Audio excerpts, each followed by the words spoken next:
So like I was saying, I'm working on a 2001 Ford Escape. The removal of an alternator, it was a pain in the butt. But if you look right here and you move all the cables that are right back here, you'll see this big old ball.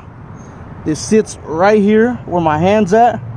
If you take that out and you just scoot everything that's right behind there, you should be able to snug it. Now you can see I dropped my alternator. It's down there.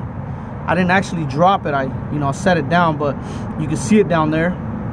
Now that's my new one. Don't put a refurbished one, because what happens to the refurbished alternators, they usually tend to go out faster. So don't trust those. Get a new one. It might cost you a little bit more, but you'll be more assured that it's going to work longer. As you can see, I took out the CV axle that runs right in there. There's the hole.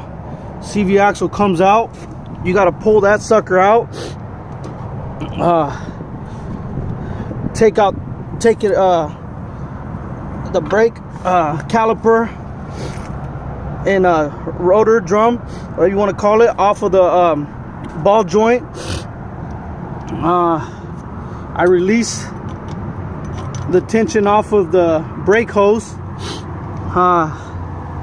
Let's see, it's kind of cold out here. It's in Oregon. I took out the bolt off of that. I think that's a 13 or 15 millimeter. You'll see it when you do it. And I seen guys take it out from here, but I had a problem with that. There's 3 bolts to this mounting bracket for the alternator, and one of the bolts in the back, it seems like somebody tried this before and it stripped out. So I didn't want to mess with that anymore, because I didn't want to cause any more damage, because I'm thinking it goes to the block, which I think it does. And so I didn't want to mess with that anymore, and so I just let it be. And I figured I could probably snug it from the top.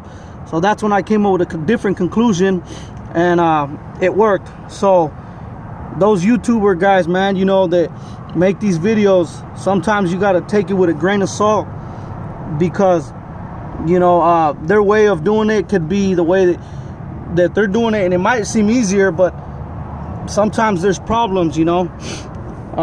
It's good that these guys make these videos though, and help these other guys out. But this is how I took my alternator out, and so I want to share with you guys that are struggling to take the alternator out from here. And if you're not, then this is not for you. So yeah, I just wanted to show this quick video. I just want to show what I have out and what I needed to do to take this alternator out. It was a pain in the butt. About 2 days now. Like I said, this is for YouTuber guys who are having issues trying to remove it from right here, because that alternator is kind of beefy looking.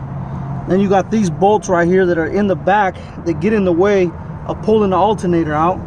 I mean, I tried snugging it every way and it wouldn't come out. They were saying to take this bracket out. There's 3 bolts, one here, one on top, and there's one in the far back. If you don't have that problem where the bolt can just come right off, then you got to win. But those who are struggling to even try to get those bolts out, you got to pull it out from the top. So there you guys have it.